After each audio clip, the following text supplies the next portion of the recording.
And welcome to the program. My name is Tom Wise, Melinda McKinsey. and you're stopping by. We're unpacking some shit. We're going to take a look at this and have a look at that and see what's going on. What's what? We're doing some big stuff. It's Christmas week, everybody. That's crazy. What? And Tom has on his sassy little shirt. Show everybody your shirt. It says, "Let my love fill your sugar hole." And a wink. And that was a legitimate thing I said to a friend of mine with all good intentions. It's actually a really great story. You should probably say it again. I know you said it on a previous show, but it's actually a really great story. My friend Robin, we were, how with some friends you pal around a lot, then you don't see them for 6 months. There's that ebb and the flow. Well, Robin and I were palling around for months, right? Okay, all right. And we went out to dinner. It's all platonic. She's wonderful. Yeah. But so she's on her way home. She lives, 20 minutes. And we're going on our own separate ways. My phone rings at about 11:15 at night. She goes, "Hey, you got to help me." I go, "What's that?" Because she's fighting. She's in great shape, but fighting the diet. Yeah. She goes, "I'm driving by Dunkin' Donuts. I always pull in here and I get shit I don't want, I don't need, and I want you to help me. Just talk me through it. Just talk me through this with a little so I can just drive by and I don't go in there like an alcoholic." Yeah. I get it. And because I had jokingly earlier, we were talking about, how people eat to fill a void. Yeah. And I always tell my girls, I kind of a joke, hey, if you're feeling unhappy or you're mad, try to eat until you feel better. That's what I do. That's why I have a candy room in my house. So I said, and then Rob and I had that type of relationship where I could say, "I love you," or "Love you, have a great day," and it's nice. She's single, I'm single. It's like we're out, sometimes you feel separate from the rest of the world, but it's nice to know that you're having a good relationship with somebody. I've got my buddy Jay and I, male, we've been saying, "Love you, buddy," at the end of phone conversations for 25 years. That's very nice. I can't say that I've had that type of relationship. I mean, I have that relationship with men in my family. Yeah. But not anybody on the regular like that. Yeah. So anyway, Robin is having this dilemma. She's driving by the Dunkin' Donuts. Right. And I say to her, "Let my love fill your sugar hole." It's just so good. And it worked, right? It worked. Yeah. Yeah. So that's pretty great. So she says, yes. I'm so happy to hear that. It's good to have friends like that. I didn't really grow up in a family where we said "I love you" a lot for whatever reasons, good or bad. And so I will say it's a little bit more of a struggle for me to say in a genuine way to a love partner. However, to my friends, I feel very free and express. I've said it to the pizza guy. "I love you. Thanks for the pizza." Because it has a different flavor to it, right? Pardon the pun. You can't talk about eating pizza, different flavor. But I mean, with our friendship, you started saying, "Okay, love you, see." And I remember the first time you said it, I was like, that's so cool that Tom is saying that, because a lot of guys wouldn't do that without the, what does that make us? What's happening now? Like, why did we're in a relationship? We've been in a relationship for 3 months. You don't even know about it. God dang it. Consarn it. Merry Christmas. So I love that you do that with your friends. There's a few friends I do that with, but I will say it's never been a natural thing for me to just, belt out that I love somebody. Yeah. I mean, it's an interesting thing to say that to somebody, because we love people on different levels and different things.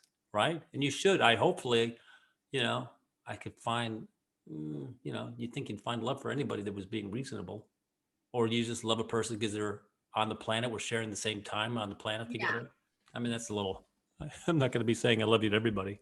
No, but it is interesting. But a meaningful "I love you," or, Right. Yeah. We've made "I love you" kind of heavy, I think, right? Like it feels heavy to some people because it's not something, right. At least here in the United States, I don't know. In other countries, maybe it's different. Maybe they are it's funny. I don't want to take credit for it, but my recollection is that I invented the word "I love you." Yes, of course.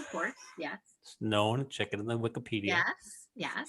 No, but after my dad died, I was 21. Okay. Right. Yes. And I think that I started that thing in our family when I would Good. say that, That's good. Do you know what because we never prompted? said it much before that. Yeah. Well, I think the era, and I I could be think my wrong. dad dying was prompting it. Well, but when a parent dies, Yeah, it does make you look at the world in a different way. You're more vulnerable. I think you are more apt to take chances with your feelings after you lose somebody that's important to you. sure.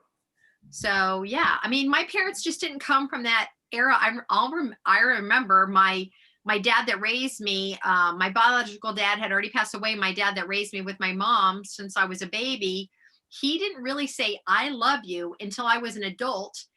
I knew he loved me, but I was struggling with some problems. And he didn't say it out loud. He said it in an email. But for him, it was quite the step because my dad was not a demonstrative, kind of a person. And so we were sending emails back and forth. And he said, "I love you. I'm proud of you." And I kept it because I was like, what? That's nice. He kind of slid it in there. Yeah. Sometimes if I'll ask for something and then slide in something else afterwards to kind of soften the blow for the request. Yeah. Yeah. Like, No, it hey, was really let's lovely. go get drinks on Tuesday. And isn't this great weather we're enjoying? Well, it's very nice. I know my mom pretty much says it every phone call now. She didn't used to when we were younger, but now she always says, "Love you, babe. Bye." That's nice. I remember Chris Scanlon, a good friend of mine, at home shopping. Yeah, I love Chris. That was her tag. Love you, bye. I Aw, think she got her car license plate said that. aw. No, that's very sweet. So it is the week of Christmas, everybody. It's the week of Christmas Christmas. Christmas is And on a Friday, huh? Tom is in the middle of selling his house because Oh, why not during the holiday season pack on more heavy bullshit in your life? wow. This is actually perfect. Okay. Well, I was supposed to close tomorrow. That's not going to happen. But probably close next week if all comes out. All right, I Okay. suppose. But if nothing else, it's kind of liberating. I've always had that theory of, junk expands to fill junk drawers.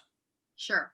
Yes. I mean, I've got 3 junk drawers in the kitchen Yeah. and an office full of drawers I do nothing with, but they're filled with whatever, papers or samples or whatever. And and I've got a 4-car garage packed to the gills Yeah. with stuff. Yeah. But it's somewhat liberating. I just got a 16-yard container. Think of like a big dump truck where they just drop it off, and I filled it up. I filled it up already with stuff. That you're going to dump? Yeah, goes Oh to the my dump. God. Was it hard? Was it hard for you to? I was very. I was gonna say I was gonna be depressed a little bit because some stuff is not usable because I had it in a tent outside, and it was Okay. supposed to be a temporary structure Yes. for a temporary need, and it Sure. worked well for 18 months. Then after that, oh, this has got a hole in it. Now Yeah. it's raining, something's collapsed. So a lot of the stuff underneath the tent has become, unusable. Sure. So the whole purpose of the tent became, why did you do that? Why didn't you just throw it out in the beginning? Sure. So I was like kicking myself, but I hate to say it, We all do that. that's We my don't you nature think? though. I mean, that is human nature. We all do. I don't know anybody that hasn't done that. When there are things you should probably deal with, but it just is. It's either too much or you're too busy doing other things. Even with this pandemic, haven't you discovered? I've discovered about myself. I always really believed in my heart if I had extra time, I had a list of things I was going to learn French. I would, you know what, I was going to play the piano. I had a list of things when I had my free time.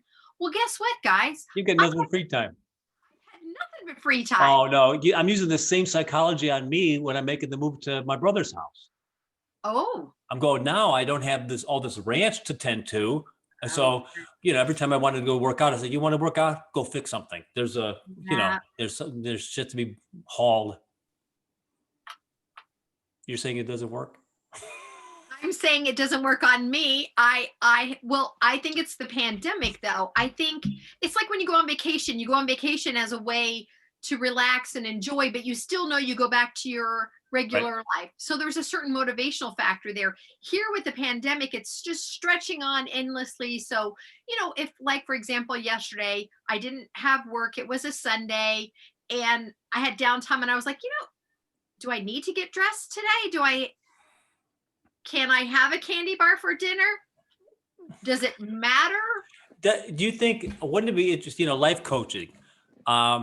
Somebody telling you something. Because the guy was here today appraising the house, right? He's Okay. walking around taking pictures and this and that. And we're Yeah. just chit chatting. This Yeah. guy's got a half a lung left. He's wheezing constantly and he's got no mask on. I'm like, here's a guy who needs to be concerned about COVID is taking you down, my friend. Why Anyway, was we're chatting about this, that, and the other thing. And oh, for God's sakes, where was I going with that? I took a left turn. ah What um was- sorry. Well, you're talking about like what you do with your downtime. Is that what you mean? Oh no, oh no. Well, that's what we were actually talking about was Yes. what you're Something about downtime, something about I was living in a junk drawer, but it was more than that. so the guy that was your appraiser Yeah. was having a hard time breathing. I shouldn't have even said that. This just got me off track. That wasn't my That's point. okay. Here's how memory works, Tom. We're going to ignore it. We're going to talk about something totally different, and it's going to pop back in your mind. Pop back because it was very important. Because that's what happens. That's what happens in life. I do want to say for people that are on iTunes and missing this beautiful visual aid of Tom with his sugar hole shirt, and I've got a Santa cap on with a crown, and I'm very excited. I'm going to stand up. I'm wearing onesie pajamas that has an actual flap I was in gonna the say back. it's got the poop hole. It's got the flap in the back. I bought these when I went to Idaho to visit my friend, and I love these things, Yeah. except for when you go to the bathroom, you have to strip down naked. There's Yeah, no the poop hole doesn't work. no, but it's adorable. It's adorable. So you said that there was a topic you brought up the other day, and we've been trying to talk about it for a couple of days. I think it's called like before and after, or this and that. I touched on that ever so briefly in our last show. Oh, well, what It was the like topic? either you're gonna go to Paris or you're not. You're gonna write a book or you're not. You're gonna try a crazy new vegetable or you're not. Yeah. I mean, do you want to go to your grave and say, I never tried yams. They never talked me into that. That's right. I'm standing my ground on the yams. Yeah, I'm not falling for those tricks. That's it. That's right. Exactly. I wish I would have, and maybe this is what you were thinking about earlier. It's not too late, but looking back on this pandemic time that I've spent from March through December, I had believed at the beginning that I was going to do more than what I did. But psychologists are saying because it's a pandemic, your body's in fight or flight mode. So it's not like when you're on a vacation where you're like, oh, this is lovely. I can enjoy myself. Because for as much as like yesterday, I took no shower and wore pajamas, still in the back of my head, I'm like, it's a pandemic. It's, what groceries should I have at my house? I'm in that mode all the time now.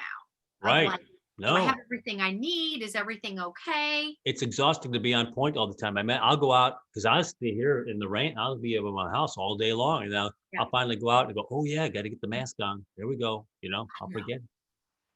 The mask is a thing. Most people here in Brooklyn wear it, but it's funny. The other day I went out to get something in my driveway and I had my mask in my hand. I hadn't put it on yet because I thought I'm just going to the driveway, and I guess I should just develop the habit, stand at the door, right, put the mask on. So I had it in my hand. I go to the driveway. I think I might have told you this story, and a young kid, like a 12-year-old from the neighborhood, walked around the corner and he saw me and he went, thank you. And I said, what do you mean? He goes, I forgot my mask, because I was holding it up like this. And so he went back home because we haven't, for as long as we've been doing this, it's still not a part of put the mask on, go outside. It's crazy. Hopefully though, hey, my boy got his shot. How was it? My boy got the vaccine. What's he feeling about the whole thing? I think he was questioning. He pulled the group. They're asking me if I want to take the vaccine. Yeah. And my oldest stepdaughter, Coral, is kind of our science. Everybody has a role in the family. She's science and security. Yeah, that's Carol. That's Carol in my family. Yep. Right. She said absolutely. Okay. She goes, I'm taking it as soon as I can. And then I chimed in and said, yes, I would take it. I've got that Guillain-Barré situation, but it turns out that they say, fine, you should be fine with taking that shot. Because a lot of times they don't want you to take a flu shot because they don't know, but sometimes they feel that the flu shot can trigger Guillain-Barré, which is that paralysis thing. I hate to talk about this, but that's just my mindset about it. I told my boy, I said, yeah, I would take that. If I get cleared by a doctor, I'll take that shot. Yeah. So he needs Yeah. it. He works with the elderly. Yes. Which is so important. So how many days ago did he get it? I think he got it Sunday, like yesterday. Oh, okay. I'll be curious. I would love to touch base about that.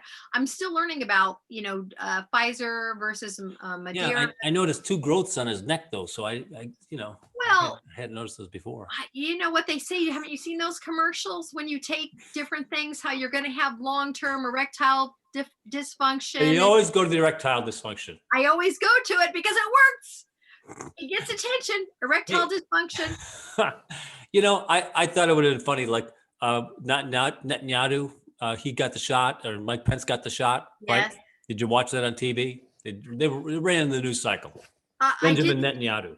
I saw them both. Yes. Yeah. And I said it would have been funny if they would have fell out of the chair as a joke, afterwards. They get the shot. Well, unfortunately, I don't think those guys have your comedian mindset. So they didn't do it. But I will say I did see the controversy about it because I saw on social media some nurses saying, hey, thanks a lot, guys, because we're still trying to get our shots. It'd be nice if we make sure it's distributed correctly to healthcare workers. Oh, absolutely. I'm not for politicians getting this shot unless, yeah. I mean, I'm for the president getting it. Trump should get it. I'm fine with Pence getting it. But you see some jokers that were, calling it a hoax in Florida. Oh, look at this son of a bitch is in line for getting one. Mitch McConnell got the shot. So you tell me. Really? You tell me. I'm not trying to be a judgy McJudgerson, but fuck you, Mitch McConnell. You have fought COVID. You have fought this whole thing trying not to get a stimulus out into the world. But you want the shot so you'll stay healthy? That fucker's going to burn in hell. So yeah, I'm not a fan. Not a fan. So what was the topic you wanted to talk about today? I have a couple things I think you're going to really enjoy. Go ahead. Give me your topics. My topics are face reading. Now, face reading. Of course, I have a book. This is something that I started studying in 2011, The Wisdom of Your Face. And I went and saw the author, Jean Hanner, because in Chinese medicine, they believe the structure of your face and how your face changes tells a lot about you as a person. And it's fascinating. So I have face reading. Well, then that took me to body language and handwriting because holy shit, so many things that we have in our lives we don't even recognize shows who we are, right? And what kind of people that we are. And then the 2 things I've been wanting to talk about, favorite food for this time of year, like your favorite holiday treats, and take my job, please. Take my job from me. Please, young ladies, ask me for my job. What was the one? Oh, what was the one I was going to talk about? May I offer my topic? Yeah. Is interested in as your tag on Facebook. Well, yes, let's talk about that. Okay. So my both of my nephews got engaged on the same day. I've more than 2, but 2 of them got engaged on the same day. Okay. And the one, and I'm sure that I'm guessing it's inadvertent, announced, engaged to in his girlfriend, his fiance's name was engaged to, and in his account it was interested in women. I'm going, well, you may want to change that. Yes. And of course, the family. I don't know if I've got a target on my back, but do you ever have a group of folks that when you make a pronouncement, their number one goal is to show you why you're wrong? Yes, I do. I always have. Yes, I have a solid group of people that like to let me know that I can't get too fancy with my opinions. Of course, it's all in good fun. It's all loving. So I make that announcement. Oh no, that's not saying you're interested in women. That's just identifying your sexuality. I'm going, really? No. So if your boyfriend said interested in women after they, said they're in a relationship with you? No.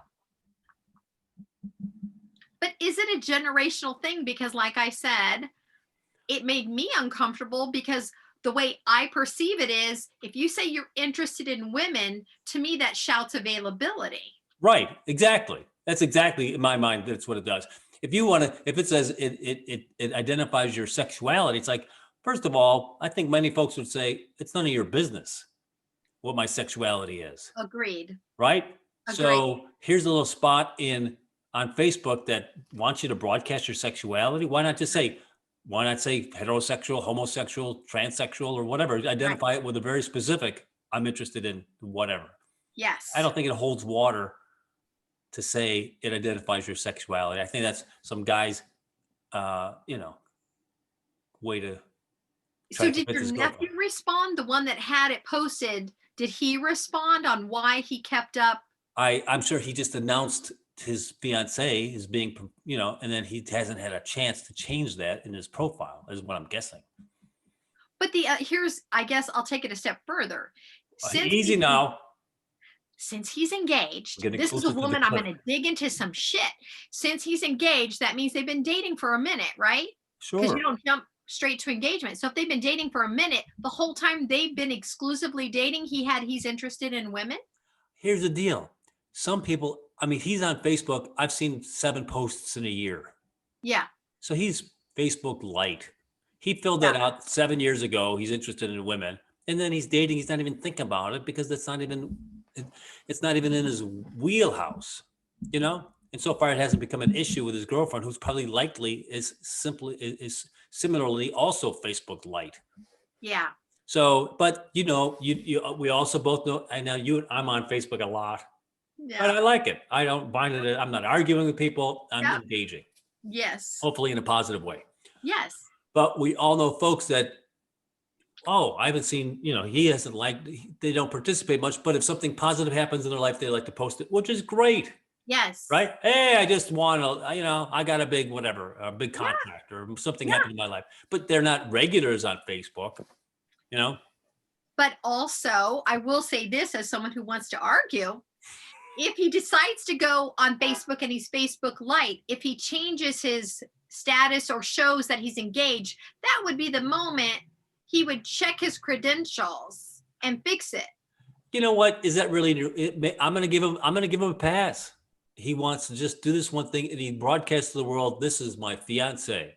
So does he go check his employment schedule or whatever? He's not even thinking about that he's interested in women. That's what you all say. And this is what we fight about. Right. If it's that big of a deal, I'll just do it. All right. Is that what you want? Is that going to make everything better for you? Yeah. Yes. I'll post 6 pictures of me and you together. Fine. Is that what it's going to take? And why do I have to even ask you to change it? Why can't you change it on your own? And now it has to because it's not a big deal. Okay. I was trying to announce to the world that you and I are together as my fiance. And I thought that would make you happy. Oh, what else isn't a big deal? If that's not a big deal, I want to know what else in your life isn't a big deal, because I don't want to be shocked. How am I marrying a stranger? And we take another happy moment and just into a big fight. You know what? All that matters are those two. Yes. Those two are cool with what's being posted. I don't care. I just thought I thought it was a little laugh line I added to the frivolity of the moment, or a little levity. Oh no, that's just a sexuality. What? Yeah. No, I don't think it's a sexuality thing. But again, we talk about this so much, Tom. Perception is reality, right? Like, you can have such concrete thoughts about something and you can post something. I'm sure this has happened to you, and people take it 5 different ways. And you're kind of stunned about, oh, well, I didn't mean that at all. But isn't it interesting? You're coming from a place of boiling rage. Okay. Yeah. Well, I had somebody the other day as a joke. The meme was, "You folks will argue about everything. This is a stick." And that's like, oh no, it's not. It's a twig. No. Well, haven't you seen that funny billboard? I know I'm going to mess this up, but it's something along the lines of correcting men, and it says something about men, how men always think they're right, and then someone spray painted, "No, we don't," because the guy's arguing about the fact that you're making, which, you know what? It's okay if you have differing opinions. The bottom line is, if you come from a place of love, you're probably going to have less energy to fight about things. Is this our love episode? Oh my gosh, Tom. This is our love episode. Love Boat. That's the first song I thought of. Do you think the kids today even know that song anymore? No, it's been drilled in our heads. How many years was it on? 12 years? 6 years? Captain Scooby? gosh, I loved the Love Boat. I really looked forward to see what was going to happen to those fake celebrity relationships and how it was all going to get resolved at the end. I And wanted to be that guy just on the rail. It's 1 o'clock in the morning. I'm on the rail, just thinking about, I may jump. Where's my life? What's going on? And then oh some. my gosh, uh, that and was that on the same time as Fantasy Island? Because I feel like those two were big No, they're on the same at together. the same time. Fantasy Island was also so crazy, right? Because anything could happen on Fantasy Island. But not, but none of the fantasies you really want to happen.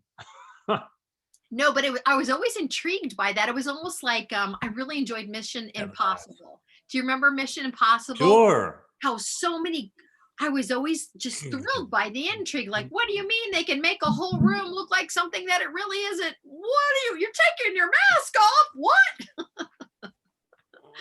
Oh, such a sweet, innocent time. Mr. Phelps, the tape recorder starts to smoke. Oh my gosh, it was just so fun to be taken away to something that you didn't even know was possible, which I love that. And No. speaking of impossible, check this out. So I love to look at what people do during the holidays, right? This isn't even a topic of mine, but I enjoyed it so much that I started reading. So I think it was in the New York Times, they started listing, hey, if you're super duper mega rich, here's some things I'm listening. here's some things you can spend your money on. And I was like, oh, I want to know what the super rich do. So one of the things was, I'm pulling it up right now. It was an offer. Okay, so this hotel is offering. It's called the Mark Hotel. I'm assuming it's an older, very lovely, expensive hotel, because for $175,000, here's what you get, sir. Let's say you're a rich billionaire and you're stuck in New York, and your rich family is very upset because what can you do? You're rich, but you can't stop the pandemic. Well, guess what? At the Hotel Mark, for $175,000, you get a 2-night stay. Go on. 2-night stay. But here's what you're going to get with that lovely 2-night stay. You're going to get your own private skating rink that's on a 2,500 square foot terrace. Okay. All right. That's something to do. You're going to get a 4-course holiday feast by a lovely, very famous chef called Jean Georges. That sounds nice. You're going to get a family photo by a fashion photographer. Okay. All right. That sounds fun. But here's some other cool stuff, Tom. Not only do you get your own private skating rink, your own luxury dinner by a chef made just for you, and the family portrait by a fashion photographer, you're also going to get an in-suite personal performance of the Nutcracker in your suite just for you. And then you're going to get your own private hot chocolate stand and an after-hours shopping spree at Bergdorf Goodman's. Well, how much is the spree? It didn't say what the spree was, because I think that's an additional fee on top of the 175. Oh, they're going to close Bergdorf's off for you so you can stroll about? Yes. Listen, if you're a billionaire and you've got some antsy kids, I recommend it for you. It sounds lovely. 2 days. 2 whole days for 2 whole. Listen, if I was a billionaire, I would do that in a second. You get your own Nutcracker personal performance. That was your ex-wife. I thought it was going to be Dancing and Soldiers. I didn't expect to see Sally here. I'm telling you what, I just thought the potential of it was lovely, that you can still find a way to celebrate the holidays when you're a billionaire. Forget about giving food to food pantries or helping people with their eviction notices. You can have your own little Nutcracker show. Speaking of that, Yeah. They finally, after all this, after they decided to spend $900 billion, everybody gets $600. $600 is changing no one's life at this point at all. It's ridiculous. It's insulting. It's like, this is your plan. This is what the best the government can come up with is everybody gets $600 every 6 months? Actually, no, it's not the best the government can come up with. It's the least the government can come up with. Why even bother? It's insulting. It is. I mean, whatever. It's insulting because this is your idea. And this is, you think you're going to throw a little cake out to the commoners, let them eat cake. It's like, Yeah. I mean, you and I mean, I'd like to have $600 rather than not have $600, but it's Yes. like, who in need would get this? I had this conversation with this person the other day. I Yeah. said, how about this? Here's even a better plan. Okay. How about if you need the money, let's say whatever the pool of money is, let's say the pool of money is $300 billion. I haven't done the math on that. Yeah. You know, out of the 900 billion, Yes. the 300 are for these checks. Yeah. I said, you've got 75% of the country that doesn't need the check. You don't need the check. I don't Yeah. need the check. Right. It's not like I'm rich or wouldn't like, if somebody hands me $600, I'll take it. Right. I don't need it. I'd rather that money go to some guy that's about to get evicted or has got 4 kids or something. And he's in the entertainment business. He's, you know, and it's all gone downhill. He used to do shit for Broadway, you know, whatever. Those folks are the ones that are hurting. No, you're absolutely Give them a right. check for $3,000 that can make a difference. Well, I pulled up this thing that I saw because, again, it's all just politics and games. It says the cost of sending a $600 stimulus check is $150 billion. Okay, so I said 300 billion. Okay, that's okay. And Congress said that's all we can afford. But the first stimulus, Congress approved 174 billion in additional tax breaks for millionaires and large companies for things that weren't even related to the pandemic. Of course not. It's such. Well, thank God Trump's in there getting all the cleaning the swamp out. Really? He made America something, didn't he? He made America something. So, you know, well, let's see what happens. Obviously, what can we do at this point? We can gripe and complain about it. I think at a personal level, and my advice is to any billionaire listening to this show, Which are quite a few mathematically. I need to speak to you guys, because instead of renting out a hotel suite for 2 days for $175, you could change thousands of people's lives. Thousands. Even if you just gave $1,000 to 175 people. Well, no, what I'm trying, I wasn't doing the math breakdown. What I was trying to say is even well, it's easy. 175,000 is easy. We're going to let Tom have his math moment because he really enjoys them. What? It's 175,000. Give 175 people $1,000. Yes. What I'm saying is, for them to do that to people that aren't expecting it is a game changer for people. Somebody gave a $5,600 tip at a restaurant the other day. You know, the bill was $8.75, and they've got so many employees that everybody's going to get $200 or $300. See, it matters. It all matters. If everybody, wherever you're at right now, donate to a food bank. The food banks are overwrought. I mean, with needing more help, there's not enough. People are starving. And when this eviction thing happens, which, you know, here's the thing with the eviction thing, they're just pushing the rent back. They're not telling people they don't have to pay rent all this time. They're pushing it back. Yeah. So eviction's been pushed back again with this latest stimulus for what, 3 months or whatever it's going to be. How does that help anyone? It doesn't help anyone. It's been very clear from the beginning that the government will help people with wealth, which is funny to me, because if you have that much wealth, why do you need help? Can't you figure it out for yourself? Aren't you smart? Isn't that why you're rich? Well, you're getting help, and the everyday person that actually keeps the economy going is suffering over and over again. So so much for our love episode. I know what happened. Well, you know what? We're gonna flip it. And the love part in this is help whoever you can. You can help anonymously there. Even if you only have $5 to spare, $5 makes a difference to someone that has nothing. So just reach out. There's plenty of opportunities online where you can donate that way. Okay, I've been really wanting to talk about Take My Job. That's enough for our show. That's all the time we have today. Well, this kind of folds into what we're talking about. Having a job right now is critical, right? We're all struggling. Everybody's struggling. Whether you work or not, everything is different. The world is different. How we make money is different. I'm working from home. I just happen to work in an environment that is television and being. We all know that. What's your topic? I want to talk about being on television. That's preamble. Let's move it along.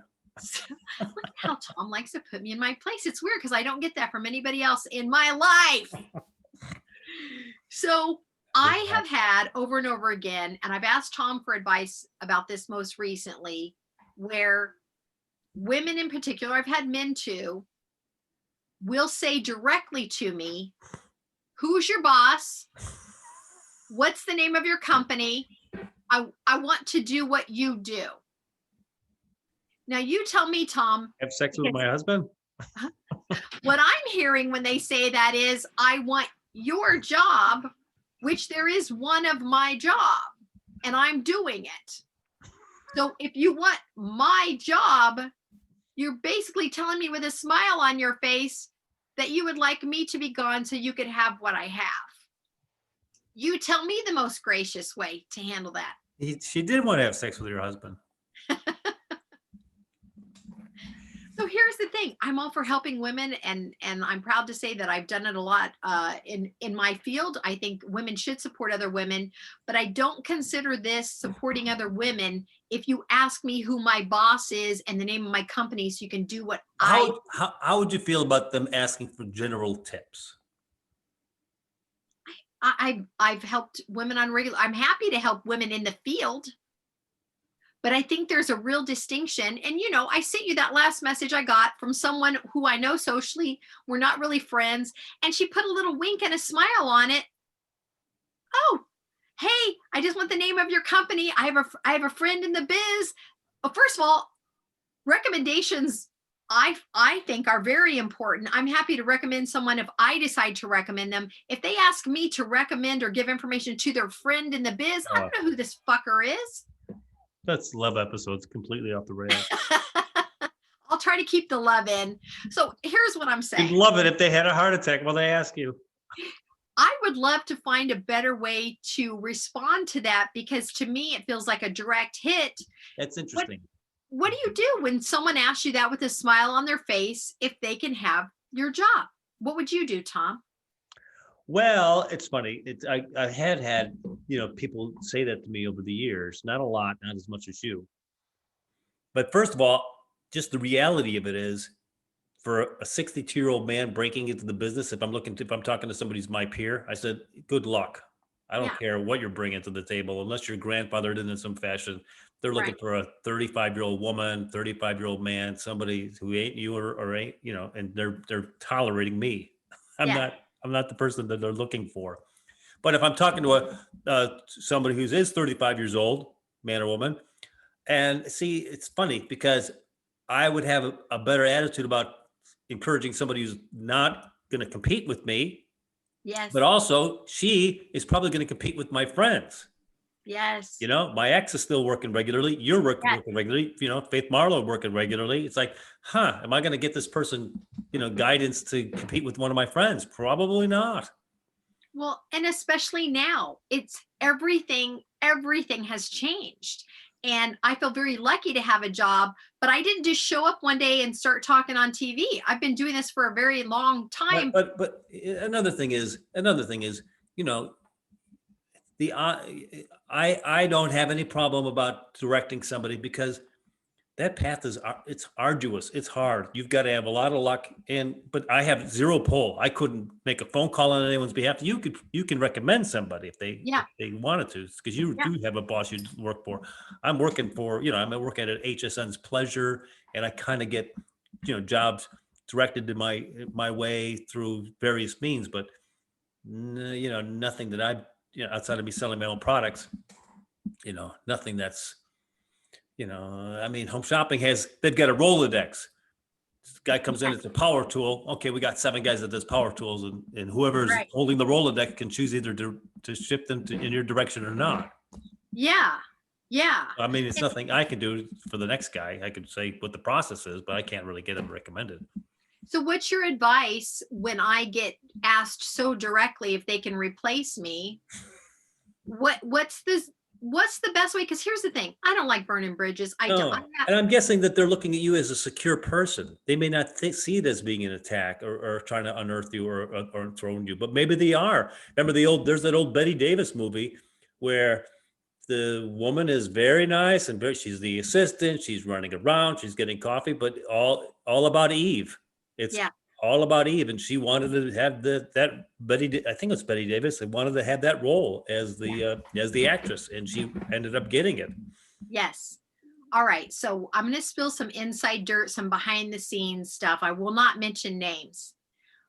Eikos Chinkura, go on. When I was living in Florida and working at HSN, and I was at the very beginning of my divorce, and I it was a scary time for me. I'd been married for quite a while. I was standing on set, and as you know, we stand on set and we wait, right? We're waiting our turn. Someone who was also an on-air guest John approached Clement. me and said, "Oh, I'm so sorry about the divorce." I was like, "Thank you." So already my defenses were down. They were down. This person said, "Oh, we're so sorry." And I was like, "Thank you." And she said, "Well, you've got quite a few vendors, how do you do it?" And like a complete dumbass, I said, she wouldn't know who my vendors were and what I was charging, which we don't normally talk about that because it differs based on your experience, your contract with your vendor, and you have to negotiate with every vendor. But because I was a total idiot, I broke down. I told her, because I knew this person, who my vendors were, what I was charging, and she was upbeat. Oh, wow, that's amazing. Wow, I'm so glad for you. And I said, well, thank goodness, because I said, this is my only income. This is my only income. I had 6 vendors. I said, thank goodness for these vendors. And I was crying and I said, okay, I can't talk anymore. I'm very upset. I've got to go on air. Oh, sure. Which also, that should have been my first clue that she didn't care us get ready to go on air. And she was asking me private, right? And I should have known. Within a couple of weeks, she had taken 4 of my 6 vendors because she called them and undercut me when I was going through a divorce. So I already have had that experience where this woman looked me in the eye. She was smiling. And she still works there. When that happened to me, it broke me on so many levels because I thought, I took for granted that because I knew this person socially, that she gave a shit about my welfare. And she didn't. She got those vendors away from me. So I'm not saying everybody's that way, but it was so stunning to me that now I'm a little jumpy. Oh, you for cause. But I have helped women in the industry, but not helped them get my job. And that was the problem I had with this last call was I only know you socially. You want information from me for someone that is your friend in the biz, whoever the hell that is. And you want me to give you my boss, my name on my, no, that's not how this works. And if that upsets you, then I don't want to work with you anyway, because that's not how this works. I'm not handing off my job. And this is someone younger. Maybe she wasn't aware of how offensive that was. I don't know. But I didn't respond because every time I started to respond, I felt like I was attacking her. I don't want to attack anybody. So I just didn't respond. Well, everybody knows what's happened. Everybody involved in those knows what happened. The vendor knows what happened. She knows what happened, and you know what happened. Yeah, I mean, here's the thing, though, Tom. I did reach out to a couple of the vendors I felt like I had relationships with, and I said, okay, I see what happened here. Although I think this person is very good, you do get what you pay for, and if you flip back and forth like that, it's going to punish you. And I said, knowing what she did to me, please understand she would do it to you too. So I said, if you ever get burned by her and you come back, I will raise my rates with you now. One vendor came back and said, oh, we're sorry, because she turned out to be terrible for them because she only cares about the money. She didn't care about the product. And I said, now I'm raising my rate. And they said, oh, come on, Melinda. I said, I was very clear with you. You burned me. I have to raise my rate to show you my value. And they did come back and I did get a higher rate. But man, it was a hard, tough lesson in in humans and getting your heart broken. And the funny thing was, though, Tom, the next time I saw her in the hallway, she was carrying one of the products that I had previously sold. We made eye contact and she looked at me and she goes, go figure, huh? Carries the product right past me. Go figure, huh? Just still smiled. And I thought, you know what? As God is my witness. That's what Jesus invented the C word. Yeah. And so here's the thing. Did I let her ruin me? No. Did she break my heart? Yes. But she taught me a very valuable lesson where never trust anyone.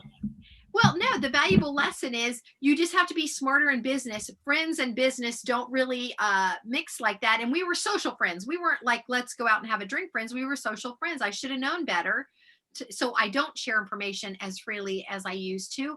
And I'm still happy to help women, but I do have my boundaries. And I'm just curious how much it happens in other jobs, because I think our job is so different that people from the outside look at it and go, that's super fun. I want to, Yeah, I think, you know what, you're better off not coming up with a generic answer. Because I could imagine, like, let's say you're the morning guy at the radio station. Hey, how do I get it there?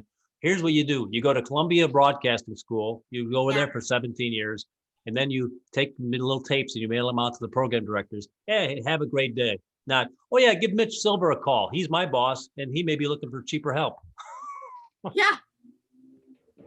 Yeah. And especially now, it's a scary time for everybody. We're all scared. I'm not giving some stranger tips and tricks to get my job. So that's really why I call this Take My Job, Please, because I'm always surprised when someone does something that's not kind-hearted, but they still have a smile on their face. They smile in your face all the time. They want to take your place, the backstabbers. Backstabber. Talking about faces, Chinese face reading. Do you know anything about it? No. Okay, so Christy knows a lot about this. As you know, Christy was on the show. She also listens to our show. You got to bring her back. We definitely have to bring Christy back. So I learned about this many years ago when I was living in Florida. The woman who wrote this book, her name is Jean Hanner, and she spent, of course, many, many years. This is not something you could do quickly, but I'm going to just give you some surface stuff to check and see what you think about your face reading, because people that can read faces will look at you and determine something about you. This is us on a dating site. Oh yeah, she's trouble. Oh. It would be helpful on a dating site. So when we met Jean Hanner, we listened to her talk, and then afterwards we all went up to her to take photos. You know, Tom, I like to take photos. I'm big into taking photos. When we went up to take pictures with her, I started doing what I always do with pictures. Hey, you stand here, you do this. Oh, you're directing traffic. And then I looked at Jean and I said, Jean, oh, I hope this is okay. I do this. I said, I just want to get the right light. And she looked at me and she said, it's okay. You have bossy cheeks. She knew it was going to happen because I have bossy cheeks. Here's what bossy cheeks are. I've never forgotten it. It's so funny. I have very big, prominent cheeks, right? And the bigger your cheeks are, the bossier you are in certain situations. So she said it so lighthearted. It wasn't like, oh, you've got the bossy cheeks. She smiled about it. She said, it's okay. You have bossy cheeks. Okay, I expected it. I was waiting for you to start directing traffic. Right. So bossy cheeks is a thing. But here's the thing. I just want to do real quick with you. The background on face reading is that it is based on the same ancient science as acupuncture and traditional Chinese medicine. So this is an authenticated practice. The face reading has been found in texts dating back to 600 BCE. So it's definitely been around for a very long time. We're unfamiliar because it's just not something our culture does, right?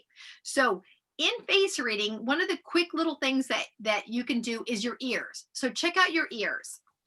On your earlobe, is the bottom of your earlobe connected to your face or your jawline? If the bottom of your earlobe, see how there's a space in mine? Yep. There's like a little bit of space. The tighter your earlobe is to your face, the closer and tighter you are to your family, and how important it is that you stay close physically to your family and you stay connected to your family. So I think it's interesting because for me, I was raised in a military family. We were gone all the time. So I was never brought up with the idea of like, you need to live close to your family. I've always moved, I've always traveled, and it's never felt important to me.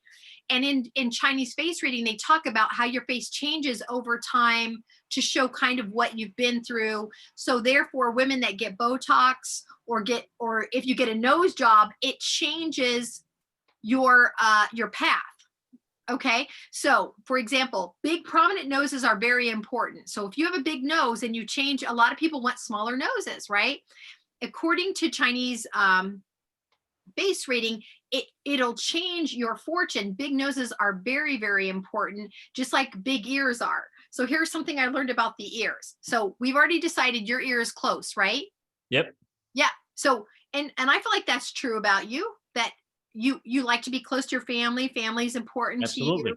Being physically close to your family is very important to you. Okay, so I love this about the ears. Each part of your face is a different part of your life. From your eyebrows up, your forehead is when you're an infant and you're a child. It's adolescence from your eyes to your nose, and it's 60 and over, which is both you and I, Tom, from the bottom, from your nose to your jawline. This tells a lot about where you're going, where you're headed, right? If you have a nice, strong jawline, that's saying that you have a good, you don't think you have a good jaw? I think you have a nice jawline. See, it's very defined. Your jawline is very defined, that it says that you will do well with money and well with your health.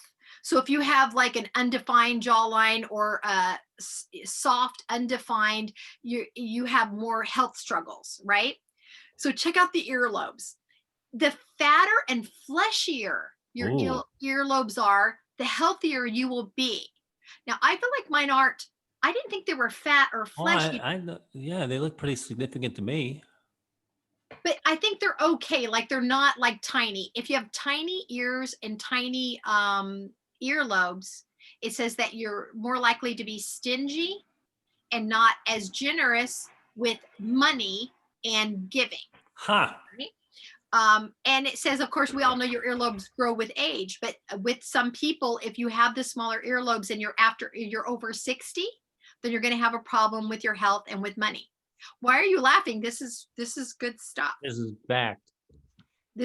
See, dude, it really actually is. I think that's interesting. I was watching with the kids the Muppet Christmas Carol, and clearly, What's his name? I don't know. I don't know all the Muppets. Scrooge had his ears must have grown, unlike the Grinch, Grinch's heart grew. His earlobes grew at the end. Okay. So see, it's all real. So I would now it's all people, falling into place. I recommend people look into Chinese face reading because there's a lot that goes into it. But the more you learn, many years when I started studying it, you do start paying attention to how big the forehead is, what the nose structure is, because it says a lot about your tendencies. That's very interesting. Right? So then now this is a test I want you to do. This took me into handwriting. So do you happen to have a piece of paper and something to write with handy? Yes, that you I can write do. a couple things? Okay. Yes, I can. Whether you write in cursive or in print, write I like this. Just write I like this. And write it twice just for posterity. I like this. Okay. And the reason I wanted you to write that is there are two letters we're specifically looking at in the case of handwriting. We're going to look at the I, and I changed the I 2 different ways. Okay. Okay. Well, let's take and the curve on the I means something. That hook on the I learned about this yesterday. That actually means something. All right. So that's very interesting. And you write in cursive. Congrats to you that I print everything. I don't know why I write everything in print. I don't write in cursive, and I love cursive, but I just don't do it. Okay, so let's talk about the I, because I've really forgotten how to make a cursive I. Because we don't use it. We text all the time. I mean, okay, so what's a cursive I look like? It starts at the bottom. Remember, it goes up and then over. Remember, and there's like a hook. It's like an L. Oh, that's right. Oh, yeah, that's right. Up and over. I love cursive. I just don't write in cursive. All right, so let's go to the letter I. The placement of the dot conveys a lot, it says. So if you put the dot directly above the I, did you do a uppercase or a lowercase? Well, my I was that, but okay. But look how the word like has the lowercase I, and so does this. Yeah, but so the dot is over the K, and dot is over the S. I'm going to tell you what that says about you. If the dot was directly over your eyes, that means loyalty. If the dots are to the left, if this is a setup, it's not, dude. I didn't know how you were going to do it. Where are your dots at over your eyes? They're over the K's and over the S's. So is that to the right or to the left? To the right. Okay, let's see what it says if it's over the right. Because this is what matters. Psychopathic tendencies. It means that you have big ideas, but that you have a tendency to be in a hurry about things. Do you think that's true? That you're in a hurry about things? You like things to be done? Because I feel like you're more kind of chill about that. Yeah.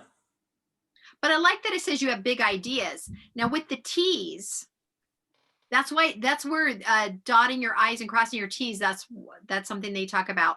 When you cross the T's, do you have lowercase t's on this? Yes, ma'am. Okay. It says, there you go. Okay. If you crossed the T all the way, didn't you? Yes. Okay. When you cross the T all the way, that means you have high goals. Where did you place the cross on the T? Is it the middle, upper, or lower? On one was kind of upper and the one was middle. I'm Okay. sorry. You told me to do it twice. That's good. If you cross it lower, that means you need to dream bigger. If you cross lower, you have a lower esteem about what your goals are. So handwriting experts, I was reading a lot about this. They do this in court. They use it in court to see kind of how they can track criminals and what their mindsets are, which is kind of fascinating. What their writing is like, whether in printing or cursive, which I think is fascinating, right? Yes. So I definitely recommend people look into handwriting because there's a lot of information online. And then the third thing is body language, which look what Tom's doing right now, everybody. For those of you on iTunes, Tom leaned back and crossed his arms. Here's what it says about body language and liars. I think we all know the basic body language, right? If you're out on a date and someone is sitting like Tom is sitting with his arms crossed, we know things aren't going that well. I don't think we need to be taught that. I think that we know that, right? But here's something that they said about, I looked up liars right away because I'm curious about liars. Here, tell me if you knew this, Tom. I didn't know this, and I thought I'd done a lot of research on liars. Liars tend to use gestures with their hands after they speak as opposed to during or before the conversation. Really? And here's why. It says the mind is doing too many things, including making up a story and figuring out if they're going to be believed. So normal gesturing will happen normally during the statement, but a liar will lie and then he gestures afterwards. Wow. Because he's too busy making up the story. Do you remember how you and I talked about liars before? Did they name Trump specifically in that thing? I think it would be interesting to watch him now because he is a gesture. And I think you and I gesture a lot when we speak as well. Yes, we do. Right? We do. Tom just gestured after he talked. Now he's practicing. You and I talked about this before. I think when we did What a Show, one of the things that I learned that I thought was so fascinating was if a liar tells you a story and you want to catch him in a lie, you start asking him questions out of order. Because a liar only knows the story in order. He can't tell the story backward or any other way because he only knows if someone's telling the truth, they can tell it backward. So if he says, I came home, I took my coat out of the car, I closed the door, I went in the house, I fed the dog. If you ask him things out of sequence, he can't answer them because he only knows the lie the way he told it. Huh. Isn't that fascinating? It is. I love all of this stuff so much. I really recommend people taking some time to look online. There's of course a lot of books out there, which I enjoy books, but there's a lot of available information online where you can just look and see the breakdown of what your letters mean and what your body language means and what the symmetry in your face means. Because the other thing I learned about face reading is, that your right side of your face means something different than the left side of your face. What? Tom is scowling. Here's what they're saying. One side of your face is your true inner private side. The other side is your public side. Do you want to guess which is which? Based on your brain and how your brain uses logic. Your right side is your public side. That's exactly right. See how smart Tom is, everybody? Because Tom knows how the brain works. So your right side is your public side, your left side, and people are going to say, well, what do you mean my face is this? It's actually not. If you pay attention and you look, usually one eye is a different size than the other eye. When you make a facial expression, your eyebrows are different. Your mouth, they were talking about, I think it was Ronald Reagan, no, George Bush. They said if you watch George Bush, when he says certain things, he'll smile, but the left side of his face will be drawn down because he didn't really mean it. Tom's trying to manipulate his lips into different things. But when you start paying attention to people and paying attention to their face and what their face is saying, look at the right side. Remember, the right side is the outside public side. So whatever the right side is showing you is what we want the outside world to say. Pay more attention to the person's left side of their face because that is their private inner thoughts. Well, how delightful. I've given everybody a lot of homework to do. It's a lot of homework. Everybody come back Wednesday with questions because you will be quizzed. Please read the book. So the love show ended up being about lies and liars and people taking your job, but in a really fun, uplifting way, right, Tom? Yes. It was super fun. All right. Oh, that's all the time for our show. That's an hour show. Was it really already an hour? Yes, ma'am. Oh my gosh. All right. So Write your letters to her.